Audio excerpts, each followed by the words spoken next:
Hey, welcome to the Digital Remodeler Podcast. So glad you've chosen to join us today. And with me is Lane Kawaoka. He is with the Wealth Elevator. And Lane, so glad you're with us today.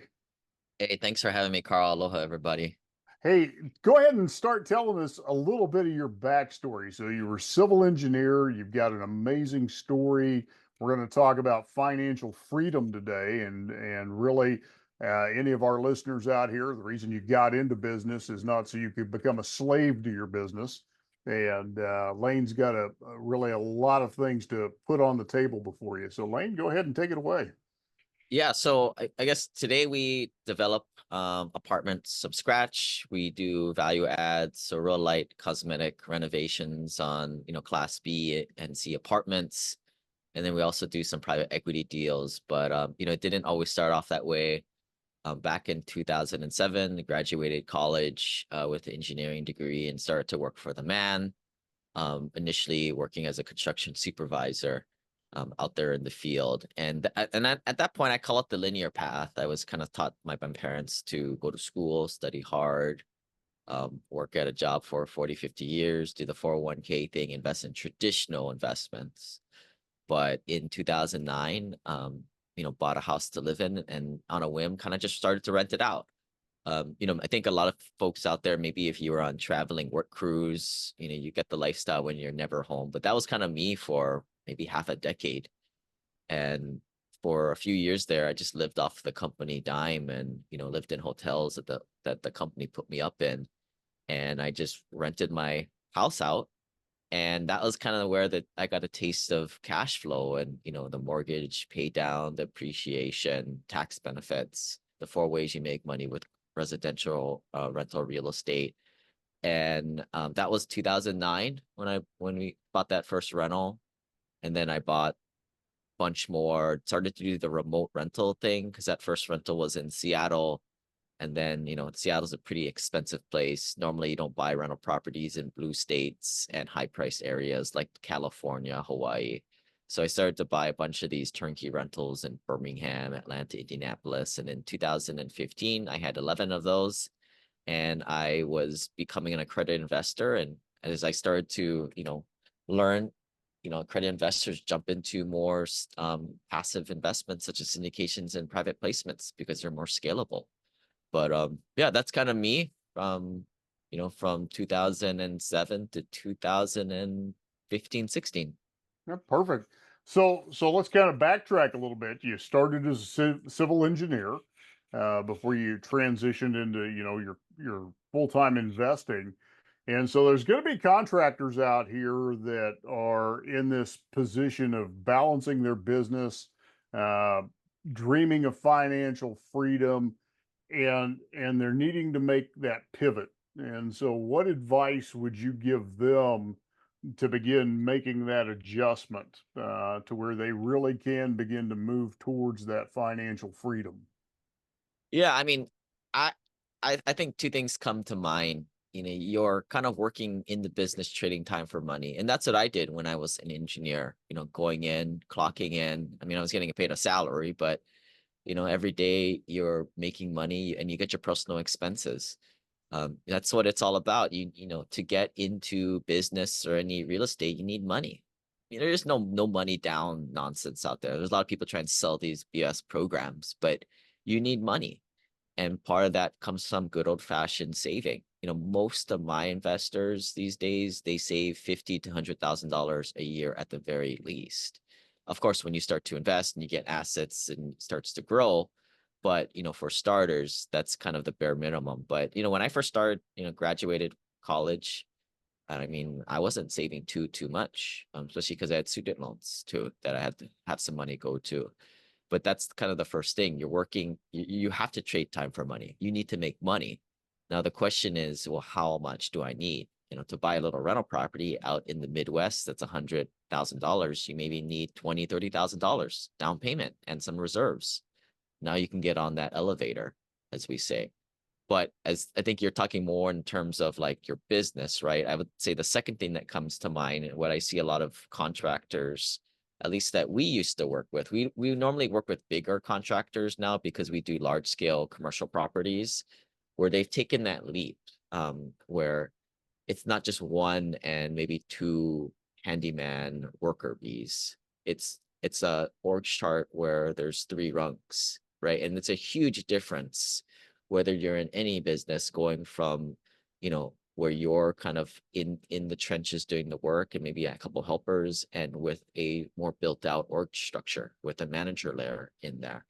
Um, they say it's easy to get to $1 million of revenue with you and a couple guys, or maybe just yourself, but it's really, really hard to get beyond that because of this org chart. So that's kind of the two things that kind of come to mind.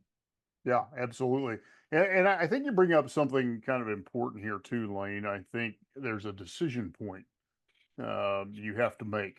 And that is a decision that, you're going to have to get out of the trenches and shift from being a tradesman or a craftsman to being an entrepreneur.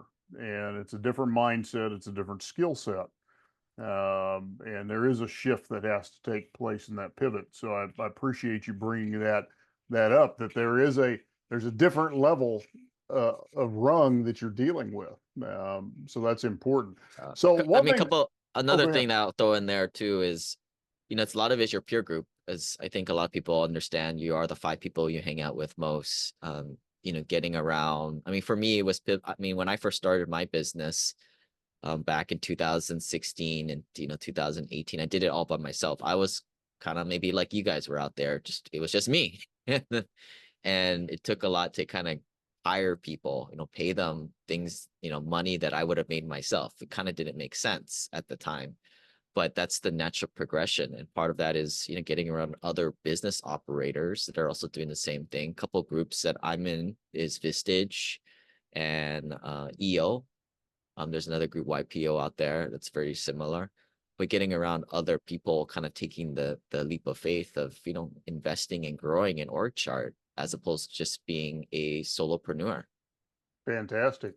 So let's talk about investment strategy. So you emphasize cash flow over appreciation, and especially when we're talking real estate, it's the difference between the flipper and the buy and hold investor. And so for those who have irregular cash flow cycles, how can they start building that portfolio that generates passive income? And let's talk about the difference in those strategies. Why one makes more sense over the other? Yeah, I mean, before I get going with this, I mean, you can't have both. You can't have cash flow and bigger whacks of appreciation and equity growth. You can't be both. You can't be 7 foot tall and be as fast as LeBron James. It doesn't happen like that. So you got to kind of pick one or the other. At least when I was starting out, my goal was cash flow. Why? Because I wanted to replace my stinking day job that I didn't like. And cash flow is a little bit more instantaneous. So whether it's right or wrong, you need to have a goal in mind, whether it's capital appreciation or cash flow. And most people are going to err on the side of cash flow because it's instantaneous. You can see it every month. But what I've kind of learned from higher net worth people out there is they are more interested in the equity growth and appreciation at the end of the day, how it impacts their net worth. They don't care what happens on the month to month basis, quarter, or even year to year basis. They got other investments. They've got a high net worth. They they're not worried about that. And that's where I would say, this is a little esoteric, but you have to look at your own personal situation and ask yourself, well, I need income to eat, but I also need to be building for the future. So for a lot of my clients, a lot of them are, we have a bunch of business owners, but I think the little bit more than majority are guys who just work day jobs. They're salary guys. So yeah, you could get fired from your job, but a lot of our guys can find jobs pretty easily if, after they pick themselves up after a month. But they kind of, in a way, they have the cash flow component down, right? What they need is bigger whacks of appreciation and growth, which to me, and how I've done it, just speaking from experience, because I don't say things that I haven't personally done, is you go into alternative investments to get bigger whacks of cash that way, beat alpha. But I think maybe for specifically for your audience, Carl, if they're already business owners, they should be building an org chart of a business, right? As opposed to just trading time for dollars. So with that assumption, they are already building towards something bigger for long-term appreciation in a way.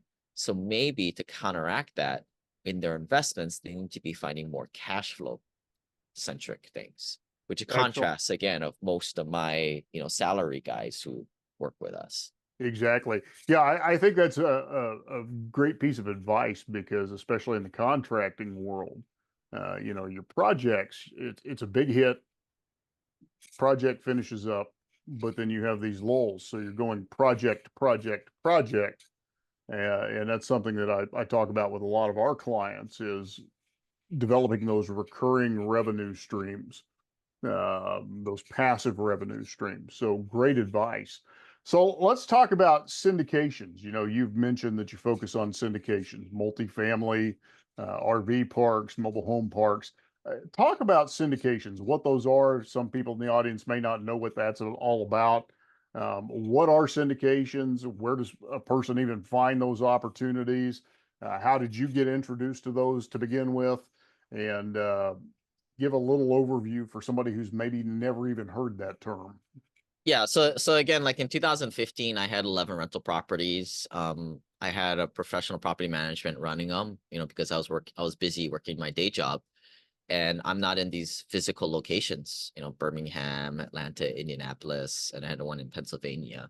And but you start to realize like these rental properties just aren't scalable. For anybody who owns a few rental properties, I mean, yeah, sure, it's great.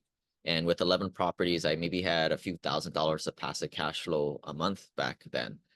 But, most of my clients, and I think speaking for everybody out there, you guys need more like $10,000 to $20,000 of passive cash flow. So you're going to need a lot more houses than what I had with 11. And just to give people a little insight what it's like to own 11 rental properties, which hint you don't want to do, with 11, you're going to have an eviction or two every single year. You're going to have some big catastrophe that happens every quarter, like a tree fall in the house, flood in the backyard, something like that. And sure, you have a professional property management to deal with all that nonsense for you. But my role is playing asset manager, and it becomes a chore to play manager. And this is just with only 11 freaking rentals for a measly $3,000 a month. Now, if you're saying I need to triple, quadruple that number, now you're talking about eviction every other month, or maybe in every month, and some big catastrophe happening every couple of weeks. It just becomes overwhelming at that point. And the problem here is also from a liability standpoint, especially when your net worth goes over $1 million, $2 million, you have something to lose at this point. So when you're the direct owner, the trips and falls, frivolous lawsuits come directly to you. And this is where I think I got lucky and I started to interact with other accredited investors moving up and trading in their little rental properties, getting away from that liability, the debt in their own name, and just the headaches. And they were just trading them in for purely passive LP limited partnership positions into multiple deals out there, right? Being able to place 50, 100 grand into dozens of deals out there and spread it out geographically, different asset classes. We like to do apartments because we like the lower middle class workforce housing narrative with the bifurcation in the rich and the poor, and the growing lower middle class. But there's a lot of other things you can invest in. Private equity, building, investing in businesses, self-storage. There's all kinds of seemingly boring businesses out there that you can get involved in. But the trouble is you're not the operator. And, we specialize in developing and, doing value add multifamily, but there are other things I'd like to invest in just to diversify out of the asset class too, that I don't have the expertise or the industry knowledge, but I can invest through as a passive investor in what's called a syndication. So syndication is just a cool term for passive investors coming into this kind of mini IPO, mini company. But the thing with that is like once you've come in as a passive investor or there's passive investors, you've triggered United States securities law. So it's serious stuff. Whenever we put a project together, it usually costs us $15,000-$20,000 for a lawyer to put these things together so everything's kosher with them. I don't know what's all in it. That's why you pay the lawyers.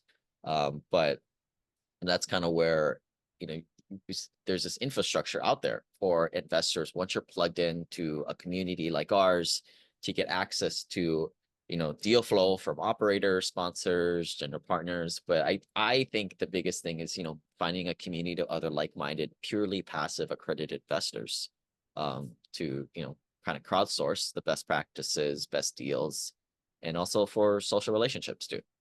Absolutely. Good.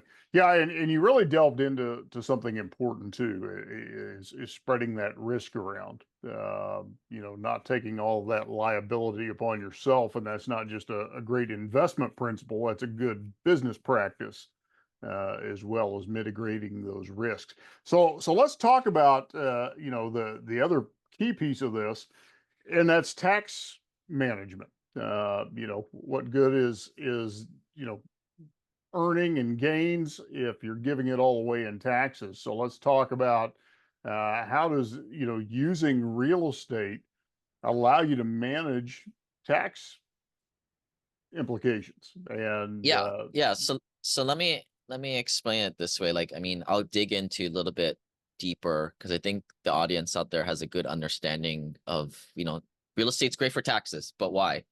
So with real estate, you're able to depreciate the physical asset over, at worst 27 years. So like when I had a little rental property, my first rental property in Seattle was $350,000, minus the land portion, which you can't depreciate because it's land. Land doesn't depreciate. You can depreciate the improvement portion.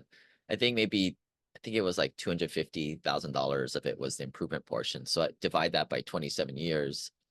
Each year, I think I was able to deduct $7,000 a year. My math is one way or the other. It's been a long time, but that's essentially how it works, right? So, you're making money, right? Because your tenants are paying you rent, and that's income that you got to pay taxes on it. But wait, you have that paper loss from the depreciation every single year, and that's effectively the way it works, year by year as it goes along. But it gets better, right? And this is another reason why I personally moved to syndications and private placements.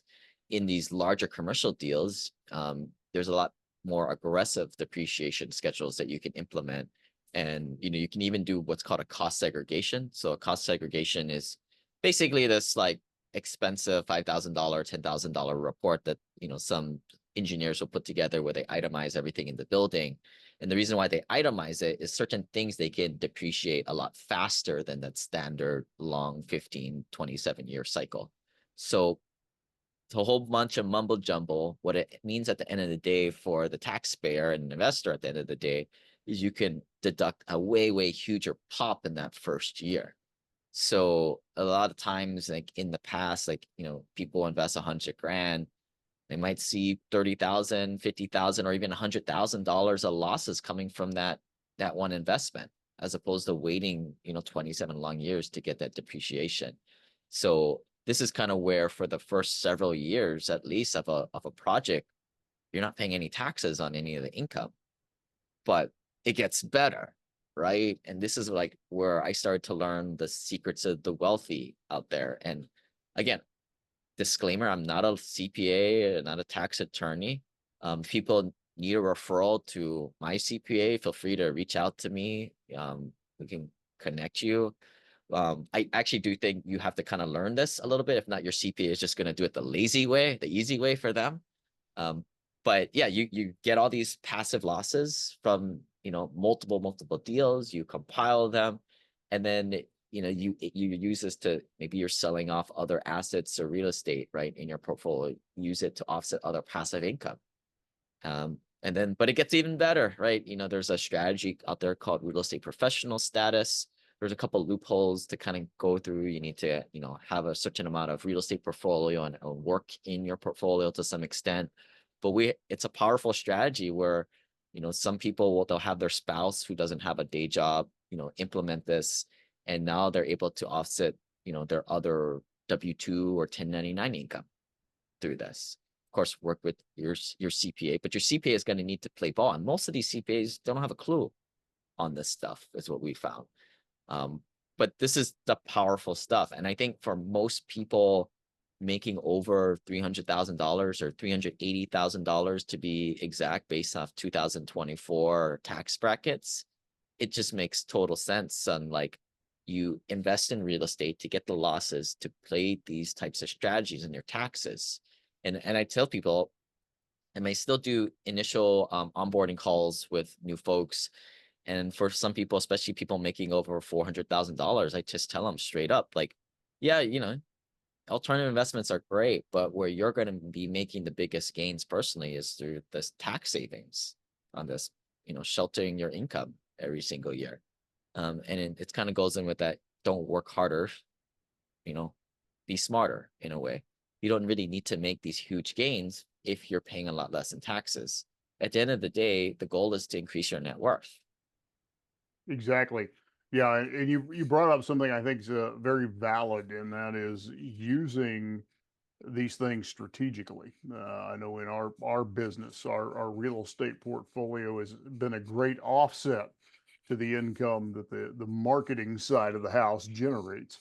And so, being strategic in that, and then just what you said, having a great accountant, but oftentimes you're going to have to put things in front of your accountant and say, here's some information I want you to study and get up to speed on, because these are some things I want to apply to the situation. So great advice there, Lane. Yeah, I'll give one just specifically for the contractors out Yeah, there. thank you. Say you guys have equipment such as front end lowers, backhoes, big heavy equipment.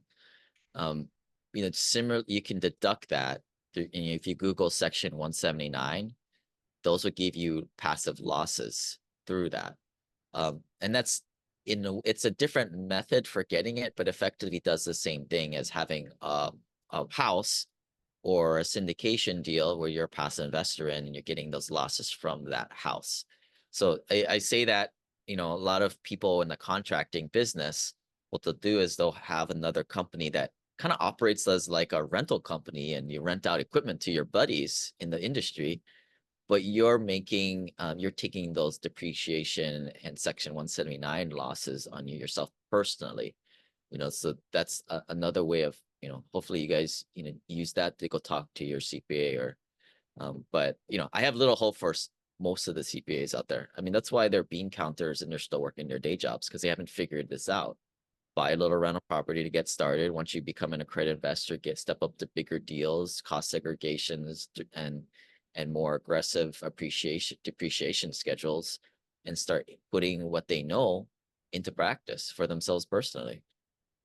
Exactly. So one of the things that you hit on as well is there is a mindset shift. You've got to get past this middle class mentality, this trading time for money mentality, but even this, I'm going to call it put your money in the 401k mentality. And so, what are some ways that somebody can really kind of change the mindset? What are the things you found helpful? Part of that is peer group. You've already mentioned that. What are some other things that you think are very helpful? Yeah, I fall back on this like framework of the 70-20-10 rule, where 70 or 10% is like academics. I mean, I have my podcasts and the book, The Wealth Elevator, which I think the audiobook is like 4 hours. Most people listen to it 2x speed, so it's probably less than that. You get introduced to ideas like that, you're off and rolling, and that's why it's just 10%. Unfortunately, most people read too many books, right? And they are academics by heart, and they never do anything. And like we said earlier, the 20% is people, right? Getting around other people who are actually doing this stuff. But access is hard. I mean, that's how we charge people to come to our exclusive events, to get around other purely passive accredited investors. It's not a free show, and that's what's the difference between our group and the local real estate club, or, you fake it till you make it non-accredited investor, meetings. The the biggest part of that is 70% of it is just doing it, investing, learning. That also helps building street cred to, if you did come to one of our events and I sat you at a table with 5 other accredited investors, you'd be able to, you got some experience. You're in the game with them. You can toast a beer and build a relationship from that. And that's, for me, been part of the most funnest part for me, is like meeting other people on the same journey. We are very alternative thinkers, in fact. But yeah, you got to get out of that middle class mentality, the 401k stuff. That's just not what the wealthy do. They don't do 401ks, stuff like that. But then again, it's hard because it's a strained dichotomy. Like, I always tell people when they come to an event with us, like, these people, they're not like rich people, right? They're not old money. They're first generation multimillionaires. It's what's on my book for a reason. If you're at the country club, you're not into this stuff. You're living off mommy and daddy's money or grandpa's money at that point. You're not investing in alternative investments. You're not getting off the beaten path. You weren't the genius, the creative genius who started the business, the contracting business. So that's just not the pure group that you necessarily want to be around. I mean, don't get me wrong, cool group to play golf with and have fun with, right? Especially once you have a successful business, but may not be the group financially of investors that you want to be around with. So that's what makes this very kind of difficult, right? Finding that right tribe, or the people on that trajectory that you're looking to be on. Excellent. So Lane, as we kind of wrap this up, if somebody wants to connect with you to learn more about you, what's the best way for them to do that? Yeah, quickest way, they can check out the book, The Wealth Elevator, found on iTunes. If you guys like podcasts, you can check out my podcast. I've been doing it since 2016, also called The Wealth Elevator. If you're an accredited investor and looking to join the community, you can email us at team@thewealthelevator.com. All right. And Lane, thank you for spending some time with us today and sharing some of your insights and wisdom. And for those of you listening, thanks for tuning in. And we look forward to having you with us on the next episode. All right. Thanks for having me, Carl. And yeah, keep trading time for money, guys, but take that money and invest in assets and, build a business.